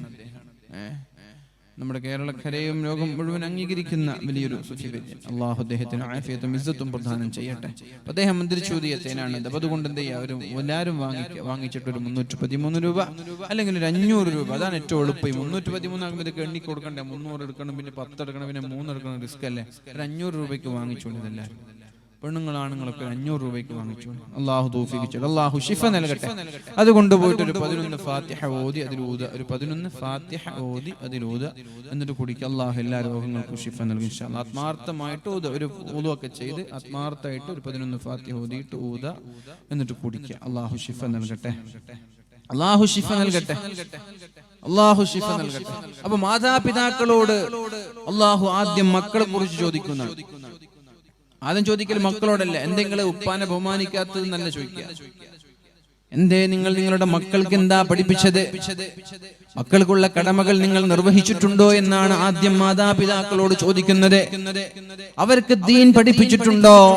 മക്കളോടുള്ള കടമകൾ എന്താണ്? അദ്ദിബു ഔലാദകും അലാ തലാത്ത് ഖിസ്വാൽ. മക്കളോടുള്ള കടമകൾ 3 എണ്ണമാണ്. അതിലൊന്ന് ഹുബ്ബി നബിയിക്കും, നബി തങ്ങളെ സ്നേഹിക്കാൻ മക്കൾക്ക് പഠിപ്പിച്ചു കൊടുക്കണം. 2 അഹ്ലു ബൈത്തിനെ, സയ്യിദന്മാരെ തങ്ങന്മാരെ ബഹുമാനിക്കാൻ പഠിപ്പിക്കണം. 3 പരിശുദ്ധമായ ഖുർആൻ ഓതാനും നമ്മുടെ മക്കൾക്ക് പഠിപ്പിക്കണം. ഇതാണ് അദബ് എന്ന് പറയുന്നത്. മക്കൾക്കുള്ള അദബിൽ ഒന്നാമത്തേത് നബി തങ്ങളെ സ്നേഹിക്കാൻ പഠിപ്പിക്കണം. നിസ്കരിക്കാനൊന്നും പഠിപ്പിക്കണ്ട. നിങ്ങൾ ഒരു 5 വയസ്സുള്ള കുട്ടികൾക്ക് നബി തങ്ങളെ പഠിപ്പിക്കുക. നബി തങ്ങളെ പഠിപ്പിക്കുക. 5 വയസ്സുള്ള കുട്ടികൾക്ക് നബി തങ്ങളെ പഠിപ്പിക്കുക. നബി തങ്ങൾ അവരെ മനസ്സിൽ കയറ്റട്ടെ. പിന്നെ നിങ്ങൾ നിസ്കരിക്കാനൊന്നും പഠിപ്പിക്കണം. അവർ സ്വയം നിസ്കരിച്ചോളൂ. എന്റെ ഹബീബ് കൊണ്ടുവന്ന നിസ്കാരം അതെങ്ങനെയെന്ന് അവർ സ്വയം പഠിക്കും. നബി തങ്ങൾ എങ്ങനെ നിസ്കരിച്ചു അതുപോലെ അവർ നിസ്കരിക്കും. അപ്പൊ അതുകൊണ്ട് നിസ്കരിക്കാനൊന്നല്ല, ഹുബ്ബി നബിയിക്കും, നബി തങ്ങളെ സ്നേഹിക്കാൻ ആദ്യം പഠിപ്പിക്കുക. ആ സ്നേഹം മതി ജീവിതത്തിൽ തെറ്റു ചെയ്യാതെ ജീവിക്കാൻ. അള്ളാഹുവിന്റെ ഹബീബിനെ സ്നേഹിക്കുന്ന ഒരാൾക്ക് എങ്ങനെയാണ് ജീവിതത്തിൽ തെറ്റു ചെയ്യാൻ കഴിയുന്നത്? കഴിയോ? നബി തങ്ങളെ ആത്മാർത്ഥമായിട്ട് സ്നേഹിക്കുന്ന ഒരാൾക്ക് തെറ്റു ചെയ്യാൻ കഴിയോ? ഇപ്പൊ നമ്മൾ ആത്മാർത്ഥമായി അകമഴിഞ്ഞ് സ്നേഹിക്കുന്ന ഒരാൾ നമ്മളോട് എന്തെങ്കിലും ഒരു കാര്യം പറഞ്ഞാൽ നമ്മളത് ഒഴിവാക്കോ, കേൾക്കാതിരിക്കോ? ഇപ്പൊ കല്യാണം ഒന്നും കഴിഞ്ഞിട്ടില്ല എന്ന് വിചാരിക്കും. എൻഗേജ്മെന്റ് കഴിഞ്ഞ സമയമാണ്. എൻഗേജ്മെന്റ് കഴിയുമ്പോൾ പിന്നെ പെണ്ണുങ്ങളോട് വല്ലാത്ത സ്നേഹമായിരിക്കും. അവർക്ക് തിരിച്ചിങ്ങോട്ടും. അപ്പൊ അവരിങ്ങനെ എൻഗേജ്മെന്റ് കഴിഞ്ഞൊരു പെണ്ണ് പറയാണ്, നിക്കാഹ് കഴിഞ്ഞെന്ന് വിചാരിച്ചു, എൻഗേജ്മെന്റ് കഴിഞ്ഞിട്ട് മുണ്ടാനൊന്നും പാടില്ലല്ലോ. അപ്പൊ നിക്കാഹ് കഴിഞ്ഞൊരു പെണ്ണ് നിങ്ങളോട് പറയാണ്, എനിക്ക് അത് വാങ്ങിച്ചു തരണം. നിങ്ങൾ കറങ്ങാൻ പോയി. അപ്പൊ നിങ്ങൾ പെണ്ണ് പറയാണ്, എനിക്കൊരു ഡയറി മിൽക്ക് വേണം. നിങ്ങൾ പെട്ടെന്ന് വാങ്ങിച്ചോളൂ. എന്നാ കല്യാണം കഴിഞ്ഞ് 5 മാസം കഴിഞ്ഞാൽ പിന്നെ നിങ്ങൾ ഡയറി കൊലക്കാന്ന് പറയും. ഡയറി മിൽക്കല്ല. അതിന്റെ ആ നല്ല സ്നേഹമുള്ള സമയമാണ് നിക്കാഹ് കഴിഞ്ഞുവിടാൻ, അല്ലെങ്കിൽ കല്യാണം കഴിഞ്ഞുവിടാൻ. അപ്പൊ എന്ത് പറഞ്ഞാലും കേൾക്കും. എന്റെ സ്നേഹം നന്നായി മനസ്സിലാക്കും. പിന്നെ സ്നേഹമില്ല എന്നല്ല, പിന്നെ കല്യാണം കഴിഞ്ഞ് 5 മാസം കഴിഞ്ഞ് സ്നേഹം പോയിന്നല്ല. സ്നേഹം ഉണ്ടാവും, പക്ഷെ നമ്മൾ സ്വന്തമായി എന്നിപ്പോ സ്വന്തമല്ല ആയിക്കൊണ്ട് വരുന്നുണ്ട്.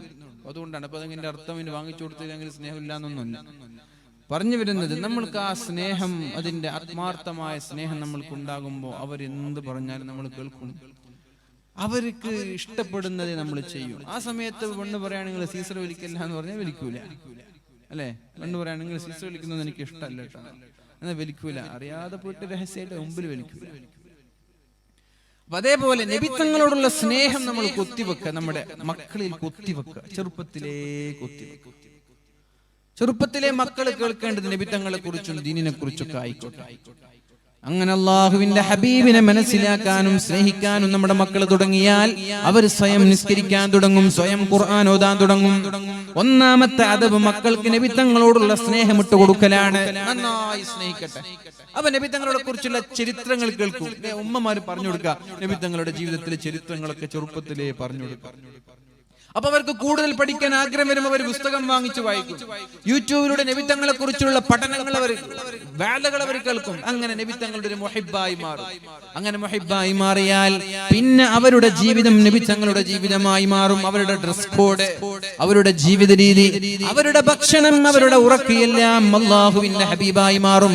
അതുകൊണ്ട് ഉമ്മമാരുടെ മുമ്പിലുള്ള ഒന്നാമത്തെ കടമ അവർക്ക് നല്ല പേരിട്ട് കൊടുക്കണം.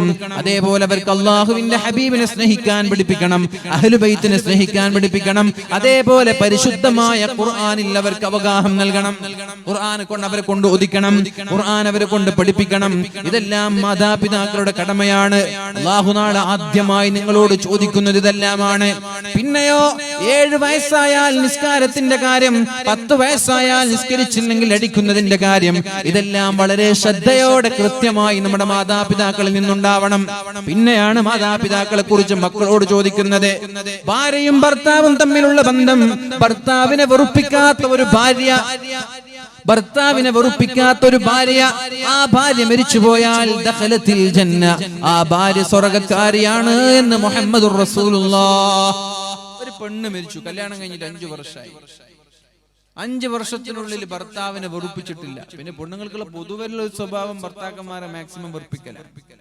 എന്തെങ്കിലും പറഞ്ഞിട്ട് ഭർത്താവ് ഒരു പക്ഷേ നല്ലത് ചിന്തിച്ചിട്ട് എന്തെങ്കിലും ഒരു കാര്യം പറയുമ്പോൾ അത് നെഗറ്റീവായി എടുത്തിട്ട് തിരിച്ച് ഇങ്ങനെ വെറുപ്പിക്കലാണ് പൊതുവെ ഉള്ളത്. കേട്ട ആളുകളുടെ അഭിപ്രായം അറിഞ്ഞിട്ട് പറയാൻ 99% ഇങ്ങനെയാണ്. പിന്നെ 1% വിട്ടു ആർക്കെങ്കിലും, അങ്ങനെ ആരെങ്കിലും ഉണ്ടെങ്കിൽ അവർക്ക് വേണ്ടിയിട്ട് വിട്ടുകൊടുക്കാൻ. വെറുപ്പിക്കുക, കല്യാണം കഴിഞ്ഞാൽ പിന്നെ ഇവർക്ക് പണി വെറുപ്പിക്കണം. അവിടെ പോയാലും വെറുപ്പിക്കൽ, ഇവിടെ വന്നാലും വെറുപ്പിക്കും. നിങ്ങൾ എന്തിനും അവിടെ പോയി എന്താ എന്നെ പറഞ്ഞില്ല, ഇനി പറഞ്ഞതിന് പറയുമ്പോ വൈകിയത് എന്തേ, അതിൽ നേരെ സമയത്ത് തന്നെ പറഞ്ഞ കുറച്ച് ദേഷ്യത്തിൽ പറഞ്ഞു എന്തിനു, അങ്ങനെയൊക്കെ എന്തെങ്കിലും ഒരു കാരണം കണ്ടെത്തിയിട്ട് ഇങ്ങനെ വെറുപ്പിക്കുന്ന ഒരു സ്വഭാവമാണ്. അത് ഒഴിവാക്കണം. അങ്ങനെ വെറുപ്പിച്ചാൽ പിന്നെ ഭർത്താക്കന്മാർക്ക് മനസ്സിൽ തൃപ്തി ഉണ്ടാവില്ല. അങ്ങനെ തൃപ്തിയില്ലാതെ മരിച്ച നരകത്തിലാണെന്നാണ്. അതുകൊണ്ടൊരു പെണ്ണ് മരണസമയത്ത്, ഒരു പെണ്ണ് മരിച്ചു പോകുന്ന സമയത്ത് ഭർത്താവിന് അവളെ കുറിച്ച് നല്ല അഭിപ്രായമാണെങ്കിൽ അവൾ ദഖലത്തിൽ ജന്ന, അവൾ സ്വർഗ്ഗത്തിലേക്കാണ് കടന്നു പോകുന്നത് എന്ന് മുഹമ്മദുർ റസൂലുള്ളാഹ്.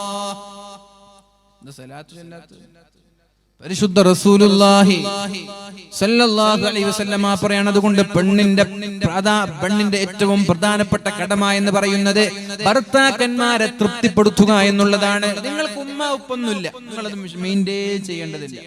നിങ്ങളുടെ ഉമ്മയും ഉപ്പയും നിങ്ങൾക്ക് യാതൊരു എന്തില്ല, കടമയില്ല. കല്യാണം കഴിഞ്ഞാൽ പിന്നെ നിങ്ങളുടെ കടമ നിങ്ങളുടെ ഭർത്താവിനോടാണ്. ഭർത്താവിനുള്ള കടമ കല്യാണം കഴിഞ്ഞാൽ ഭർത്താവിനുള്ള കടമ ഭാര്യയോടല്ല, മാതാപിതാക്കളോടാണ്. നിങ്ങൾ നിങ്ങളുടെ ഉമ്മയും ഉപ്പയും നന്നായി നോക്കണം. നിങ്ങളുടെ ഭാര്യയെ കൊണ്ടും നിങ്ങളുടെ ഉമ്മയും ഉപ്പയും നന്നായി നോക്കണം. ആ ഒരു രീതിയിൽ ഭാര്യമാരെ കല്യാണം കഴിഞ്ഞാൽ നിങ്ങൾ ഏറ്റവും കൂടുതൽ കടപ്പെട്ടിരിക്കുന്നത് നിങ്ങളുടെ ഭർത്താവിനോടാണ്. ഭർത്താവിനോട് മോശമായി പെരുമാറിയാൽ അല്ലാഹു നരകത്തിലേക്ക് കൊണ്ടുപോകും, അതിൽ യാതൊരു സംശയമില്ല. അല്ലാഹുവിന്റെ ഹബീബ് സല്ലല്ലാഹു അലൈഹി വസല്ലം സ്വർഗ്ഗത്തിൽ ഏറ്റവും കൂടുതൽ കണ്ടത് മിസ്കീന്മാരെയാണെങ്കിൽ നരകത്തിൽ ഏറ്റവും കൂടുതൽ കണ്ടത് പെണ്ണുങ്ങളെയാണ്. യാ അല്ലാഹ്, പെണ്ണുങ്ങളെ. കാരണമൊന്നുമല്ല, ഭർത്താക്കന്മാരോട് മോശമായി പെരുമാറിയത് തന്നെയാണ് കാരണം. അതന്നെയാണ് കാരണം, വേറൊന്നുമില്ല. പെണ്ണുങ്ങൾ എന്തേ നരകത്തിൽ പോവാനുള്ള കാരണമെന്ന് മഹാന്മാരായ സ്വഹാബാക്കൾ ചോദിച്ചപ്പോ അല്ലാഹുവിന്റെ ഹബീബ് പറഞ്ഞത് തക്ഫുർനൽ അശീർ, ഭർത്താക്കന്മാരെ വെറുപ്പിക്കുന്നവരാണവർ. എത്ര നന്മ ചെയ്താലും അത് ഉൾക്കൊള്ളാൻ അവർ തയ്യാറല്ല. എത്ര നന്മ ചെയ്താലും അവരെ കൊണ്ട് നല്ലത് പറയാൻ അവരെ കൊണ്ട് ആവൂല. എത്ര നന്മ ചെയ്താലും, കാലാകാലം മരണം വരെ നന്മ ചെയ്താലും, എപ്പോഴെങ്കിലും ഭർത്താവിൽ നിന്ന് അവർക്ക് ഇഷ്ടപ്പെടാത്തത് കണ്ടുപോയാൽ അതിന്റെ പേരിൽ മരണം വരെ വേദനിപ്പിക്കുന്ന സ്വഭാവം സ്ത്രീകൾക്കുണ്ട്. അതുകൊണ്ട് ഭർത്താക്കന്മാരെ വെറുപ്പിക്കുന്നത് കാരണത്താൽ പെണ്ണുങ്ങളിൽ ഭൂരിഭാഗം പേരും നരകത്തിലായിരിക്കുമെന്ന് മുഹമ്മദുർ റസൂലുള്ളാഹ്. സ്വർഗത്തിലെത്താനുള്ള വഴികൾ നമ്മൾ ചർച്ച ചെയ്യുകയാണല്ലോ. അല്ലാഹു നമ്മൾക്ക് സ്വർഗം നൽകട്ടെ. അതുകൊണ്ട് ഇങ്ങനെ വെറുപ്പിക്കുന്ന വിഷയം, നല്ല കാര്യങ്ങൾ മാത്രം പറഞ്ഞ് നമ്മൾക്ക് ജീവിക്കാലോ, സന്തോഷങ്ങളിൽ ജീവിക്കാലോ. എന്തിനിങ്ങനെ കരയിപ്പിക്കണം, എന്തിനിങ്ങനെ വേദനിപ്പിക്കണം, എന്തിനിങ്ങനെ വിഷമിപ്പിക്കണം? പ്രയാസങ്ങൾ കണ്ടാൽ അത് മറന്നേക്ക്. തെറ്റുകളില്ലാത്ത മനുഷ്യർ ലോകത്തുണ്ടോ? തെറ്റുകൾ കണ്ടാൽ അത് മറന്നേക്ക്. അതൊക്കെ കുഴപ്പമില്ല, മനുഷ്യനല്ലേ. ആ ഒരു രീതിയിൽ കണ്ടുകൂടെ? അതൊക്കെ അഡ്ജസ്റ്റ്മെന്റിലൂടെ നമ്മൾക്ക് അഡ്ജസ്റ്റ് ചെയ്തുകൂടെ? എന്തിനാണ് അതിനൊക്കെ വലിയ വലിയ ആനക്കാര്യമാക്കിയ പ്രശ്നങ്ങൾ ഉണ്ടാക്കുന്നത്? ഭർത്താവായാലും ഭാര്യയായാലും പരസ്പരം ഏറ്റവും നല്ല സ്വഭാവത്തോടു കൂടി ജീവിക്കുക. ഇതൊക്കെ നാളെ ആഖിറത്തിൽ സ്വർഗ്ഗം കാരണമാകുന്നതാണ്. അല്ലാഹു തൗഫീഖ് ചെയ്യട്ടെ. അതേപോലെ കുടുംബക്കാരോടുള്ള കാര്യവും നമ്മൾ ശ്രദ്ധിക്കേണ്ടതുണ്ട്. കുടുംബത്തിന്റെ വിഷയം പറയുമ്പോ മൻ സറഹു അയ്യബ്സുതല്ലാഹു ലഹു ഫീ റിസ്ഖിഹി, അല്ലാഹു ഒരാൾക്ക് റിസ്ഖിൽ വിശാലത നൽകണമെന്ന് ആഗ്രഹിച്ചാൽ, സമ്പത്തിൽ ബർക്കത്ത് വേണം, നല്ല സാലറി വേണം, നല്ല വരുമാനം വേണം, നല്ല കൃഷിയിൽ നല്ല ലാഭം വേണം എന്നൊരാൾ ആഗ്രഹിച്ചാൽ, വയുൻസലഹു ഫീ അഥരിഹി, ഒരുപാട് കാലം ജീവിക്കണമെന്ന കൊതിയുണ്ടെങ്കിൽ ഫല്യസിൽ റഹിമഹു, കുടുംബബന്ധം ചേർക്കണമെന്ന് മുഹമ്മദുർ റസൂലുള്ളാഹ് സല്ലല്ലാഹു അലൈഹി വസല്ലം. ലാ യദ്ഖുലുൽ ജന്നത ഖാതിഉൻ, ഒരിക്കലും കുടുംബബന്ധം വിച്ഛേദിക്കുന്ന ആളുകൾ ഒരിക്കലും സ്വർഗ്ഗത്തിൽ കിടക്കൂല എന്നാണ് പറഞ്ഞത്. ലാ യദ്ഖുലുൽ ജന്നത ഖാതിഉൻ, കുടുംബബന്ധം വിച്ഛേദിക്കുന്നവർ, കുടുംബക്കാരുമായി പിണക്കമുള്ളവർ, ഇവർ സ്വർഗ്ഗത്തിലേക്ക് കടക്കൂല എന്നാണ്. ആദ്യം സ്വർഗ്ഗത്തിൽ കടക്കുന്നവരിൽ ഇവർ ഉൾപ്പെടൂല എന്നാണ്. അവരെ ഒരുപാട് കാലം നരകത്തിലിട്ട് ശിക്ഷിച്ച് ഒരുപാട് കാലത്തിന് ശേഷമാണ് അവർക്ക് അല്ലാഹു സ്വർഗ്ഗം നൽകുക. കുടുംബബന്ധം വിച്ഛേദിക്കുന്ന ആളുകൾ. അല്ലാഹുവിന്റെ ഹബീബ് സല്ലല്ലാഹു അലൈഹി വസല്ലം തങ്ങൾ പറയുകയാണ്, വഅമറനി അൻ നസിലർ റഹിമ, കുടുംബബന്ധം ചേർക്കാൻ എന്റെ ഹബീബ് എന്നോട് പറഞ്ഞു. വഇന്നദ്ബറത, അവരെത്ര മോശമായി പെരുമാറിയാലും നമ്മൾ അതേ നാണയത്തിൽ പെരുമാറാതെ, അതേ രീതിയിൽ തിരിച്ചു പ്രതികരിക്കാതെ, സമാധാനത്തോടുകൂടി പുഞ്ചിരിയോടുകൂടി കുടുംബക്കാരോട് പെരുമാറി കുടുംബബന്ധം ചേർക്കാൻ എന്റെ ഹബീബ് എന്നോട് പറഞ്ഞു എന്ന് മഹാനായ അബൂ ദർ റളിയല്ലാഹു അൻഹു. ലാ തൻസിലുർ റഹ്മത്തു അലാ ഖൗമിൻ ഫീഹിം ഖാതിഉ റഹിമിൻ, കുടുംബബന്ധം വിച്ഛേദിച്ച ഒരാൾ ഒരു സദസ്സിലുണ്ടെങ്കിൽ, കുടുംബബന്ധം വിച്ഛേദിച്ച ഒരാൾ ഒരു സദസ്സിലുണ്ടെങ്കിൽ ആ സദസ്സിലേക്ക് അല്ലാഹുവിന്റെ മലക്കുകൾ ഇറങ്ങൂല എന്ന് മുഹമ്മദുർ റസൂലുള്ളാഹ്. ലാ തൻസിലുർ റഹ്മ, ലാ തൻസിലുർ റഹ്മ, അല്ലാഹുവിന്റെ കാരുണ്യം ഇറങ്ങൂല. ഇവിടെ കുടുംബബന്ധം വിച്ഛേദിച്ച ഒരാളുണ്ടെങ്കിൽ, അപ്പൊ വീട്ടിൽ പിണക്കമുള്ളവരാണ്, ഭാര്യയും ഭർത്താവും പിണങ്ങിയാൽ ആ വീട്ടിൽ റഹ്മത്തില്ല എന്നാണ്. അയൽവാസികളോട് പിണക്കമുണ്ടെങ്കിൽ ഈ വീട്ടിൽ റഹ്മത്തില്ല. കുടുംബത്തിലെ അളാപ്പമാർ, മൂത്താപ്പമാർ, ജ്യേഷ്ഠന്മാർ, അനുജന്മാർ, പെങ്ങന്മാർ, സഹോദരിമാര്, അങ്ങനെ ആരൊക്കെയാണോ നമ്മുടെ കുടുംബങ്ങളിലുള്ളത്, അവരുമായി പിണക്കമാണെങ്കിൽ ആ വീട്ടിലേക്ക് അല്ലാഹുവിന്റെ റഹ്മത്ത് ഇറങ്ങുകയില്ല, അല്ലാഹുവിന്റെ മലക്കുകൾ ഇറങ്ങുകയില്ല, അവരുടെ അമലുകൾ അല്ലാഹു സ്വീകരിക്കുകയില്ല. അവരെങ്ങാനും മരിച്ചു പോയാൽ ദഖലന്നാർ, നേരെ പോകുന്നത് നരകത്തിലേക്കായിരിക്കും. അതുകൊണ്ട് കുടുംബബന്ധം എന്ന വിഷയം വളരെ ഗൗരവത്തോടെ സൂക്ഷിക്കണമെന്ന് എന്റെ ഹബീബ് എന്നോട് പറഞ്ഞു എന്ന് മഹാനായ അബൂ ദർ റളിയല്ലാഹു അൻഹു.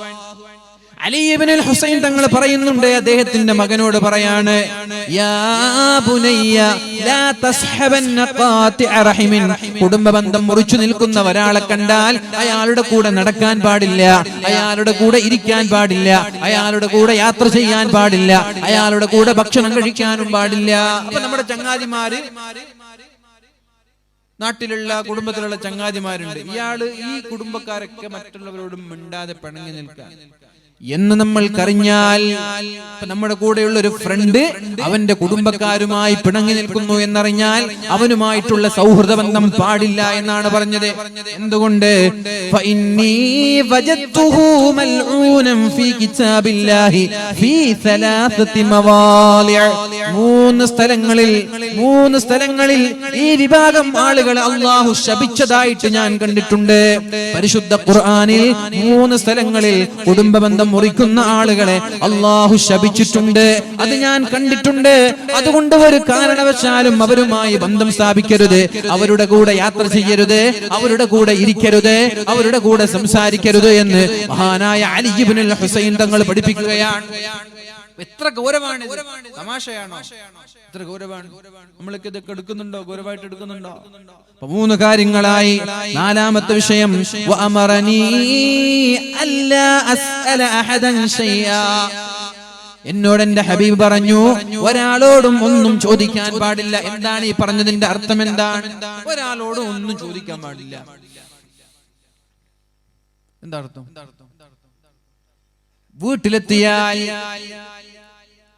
ഭാര്യ വിളിക്കും, ഭാര്യ അടുക്കളയിൽ തിരക്കായിരിക്കും, എവിടെ എന്റെ മൊബൈൽ, എവിടെ? അങ്ങനെ ഭാര്യ മൊബൈലൊക്കെ തപ്പി പിടിച്ച് തെരഞ്ഞു പിടിച്ച് ഇതാ മൊബൈൽ ആരെ അടുക്കള കുറച്ച് കഴിയുമ്പോൾ ഇങ്ങോട്ട് വന്നു എന്റെ ഗുളിക എവിടെ, നിങ്ങൾക്ക് എന്നെ എടുത്തൂടെ, നിങ്ങൾക്കൊന്ന് കുനിഞ്ഞു നിന്ന് നോക്കാനല്ലേ ഉള്ളൂ, എന്തിനാ കിച്ചണിലുള്ള പെണ്ണുങ്ങളെ വെറുതെ വിളിക്കുന്നത്.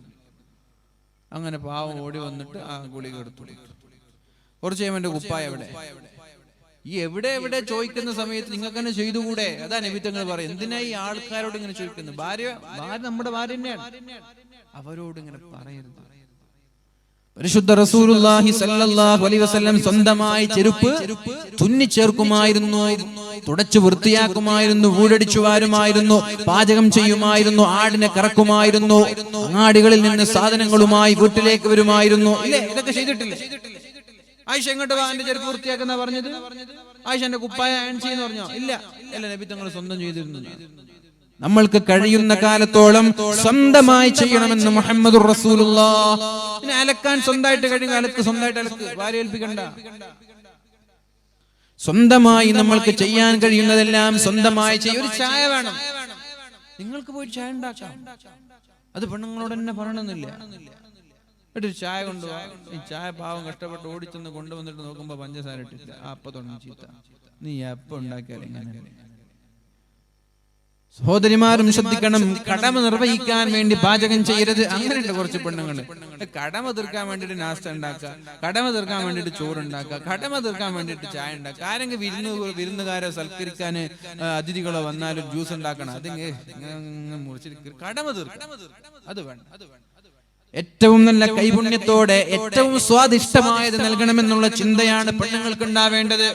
പാചകം ചെയ്യുമ്പോൾ അങ്ങനെ ചിന്തിക്കണം നിങ്ങൾ, ഏറ്റവും നല്ല രീതിയിൽ നല്ല ടേസ്റ്റ്ഫുൾ ഫുഡ് എനിക്ക് കൊടുക്കാൻ കഴിയണം.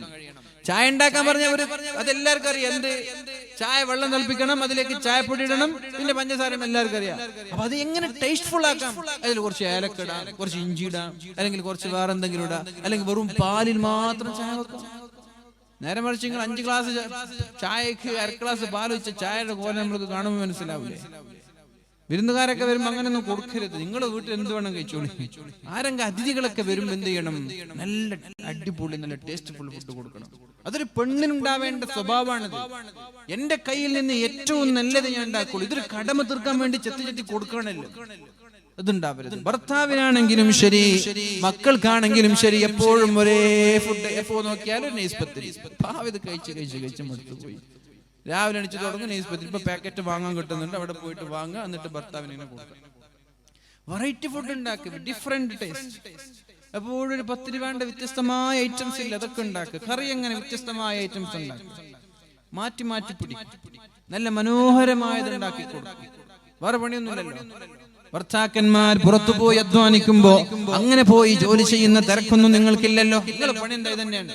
മക്കളെ നോക്കുക, ഭർത്താവിനെ നോക്കുക, വീട് നോക്കുക, പരിസരം നോക്കുക, ഏറ്റവും നല്ല ഫുഡ് നൽകുക, ഏറ്റവും വൃത്തിയോടെ വീടിനെ നിങ്ങൾ സംരക്ഷിക്കുക, ഏറ്റവും ദീനീബോധത്തോടെ ചിട്ടയോടെ മക്കളെ വളർത്തുക. അത് തന്നെയാണ് ഭാര്യയുടെ കടമ, അത് തന്നെയാണ്.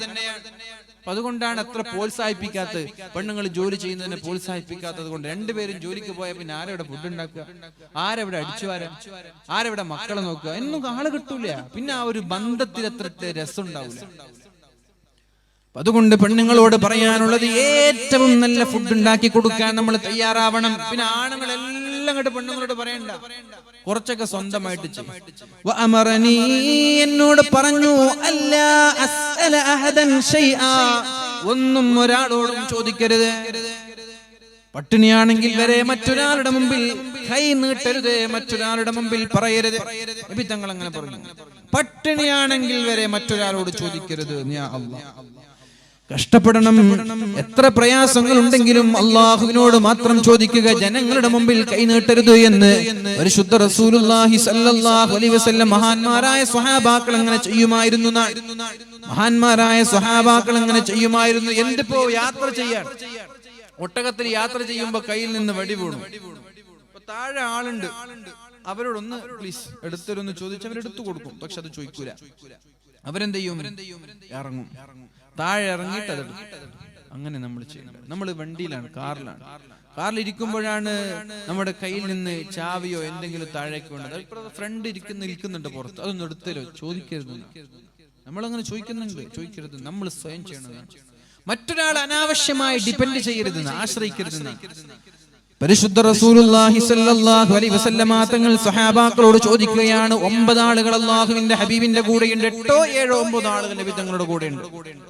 അലാ തുബായിഊന റസൂലല്ലാഹ്, അല്ലാഹുവിന്റെ റസൂലിനെ നിങ്ങൾ ബൈഅത്ത് ചെയ്യുന്നില്ലേ എന്ന് ചോദിച്ചു. ബലാ യാ റസൂലല്ലാഹ്, ഞങ്ങൾ ബൈഅത്ത് ചെയ്തു എന്ന് പറഞ്ഞു. 3 തവണ ചോദിച്ചു, നിങ്ങൾ എന്നെ ബൈഅത്ത് ചെയ്യുന്നില്ലേ? അവർ പറഞ്ഞു, ഞങ്ങൾ നിങ്ങളെ ബൈഅത്ത് ചെയ്യാൻ. എന്നിട്ട് നബി തങ്ങൾ പറഞ്ഞു, ബായഅനാക യാ റസൂലല്ലാഹ്, ഞങ്ങളെല്ലാവരും താങ്കളോട് ബൈഅത്ത് ചെയ്യാണ്. ഫഅലാമ നുബായിഉക, ഏത് വിഷയത്തിലാണ് ഞങ്ങൾ എല്ലാവരും ബൈഅത്ത് ചെയ്യേണ്ടത്? ഏത് വിഷയത്തിലാണ്? നബി തങ്ങൾ പറഞ്ഞു സല്ലല്ലാഹു അലൈഹി വസല്ലം, അലാ അൻ തഅബുദുല്ലാഹ വലാ തുശ്രികൂ ബിഹി ഷൈആ, അല്ലാഹുവിനെ മാത്രം ആരാധിക്കണം, അവന് കൂറുകാരില്ല, അവന് പങ്കുകാരെ ചേർക്കരുത്. 1 2 വസ്സലവാത്തിൽ ഖംസി, 5 നേരം കൃത്യമായി നിസ്കരിക്കുമെന്ന വിഷയത്തിൽ നിങ്ങൾ എനിക്ക് ഉറപ്പ് തരണം. പിന്നെയോ വതുതീഉ, അല്ലാഹുവിനെയും അവന്റെ റസൂലിനെയും അനുസരിക്കുമെന്നുള്ള വിഷയം. വലാ തസ്അലുന്നാസ ഷൈആ, ജനങ്ങളോട് ആരോടും ഒരു കാര്യവും ചോദിക്കൂല എന്ന ഉറപ്പ് എനിക്ക് തരണം. ജനങ്ങളോട് ആരോടും ഒരു കാര്യവും ചോദിക്കൂല എന്ന ഉറപ്പും എനിക്ക് തരണമെന്ന് മുഹമ്മദുർ റസൂലുള്ളാഹ്. അത്രയ്ക്ക് മോശാണെന്നാണ്. എന്ത് കാര്യങ്ങളും അയാളോട് ചെയ്യിപ്പിക്കുക, അയാളോട് പറയും, ഇങ്ങനെ പറയിപ്പിക്കൽ മോശാണെന്നാണ്. മാക്സിമം നമ്മൾ സ്വന്തമായിട്ട് ചെയ്യേണ്ടതാണ് ഈ വിഷയങ്ങളൊക്കെ. എല്ലാം മറ്റുള്ളവരോട് ചെയ്യുന്നത് നല്ല കാര്യമല്ല. അതൊരിക്കലും അല്ലാഹുവിന്റെ ഹബീബ് സല്ലല്ലാഹു അലൈഹി വസല്ലമ തങ്ങൾ പ്രോത്സാഹിപ്പിച്ചിട്ടില്ല. നബി തങ്ങൾ പറഞ്ഞത് ഒരാളോടും ചോദിക്കാൻ പാടില്ല എന്നാണ്. അങ്ങനെ പ്രഗൽഭരായ ഹക്കീം ഇബ്നു ഹിസാം തങ്ങളെ പോലെയുള്ള ആളുകൾ സ്വന്തം ഖാദിമിനോട് പോലും വെള്ളം കൊണ്ടുവരാൻ പറയുമായിരുന്നില്ല. വെള്ളം കൊണ്ടുവാ, എന്തിനെ വുളൂ ചെയ്യാൻ വെള്ളം കൊണ്ടുവാന്ന് പറയില്ല. സ്വന്തം പോയിട്ട് വുളൂ ചെയ്യാനുള്ള വെള്ളം കൊണ്ടുവരും. ചായ കൊണ്ടുപോകാനല്ല, പോയിട്ട് ചായ കൊണ്ടുപോകും. അങ്ങനെ എല്ലാ വിഷയങ്ങളും സ്വന്തമായി ചെയ്തിരുന്നവരാണ് മഹാന്മാരായ സ്വഹാബാക്കൾ. അബൂ ഹുറൈറ തങ്ങൾ പറയാണ്, ഖാല റസൂലുള്ളാഹ്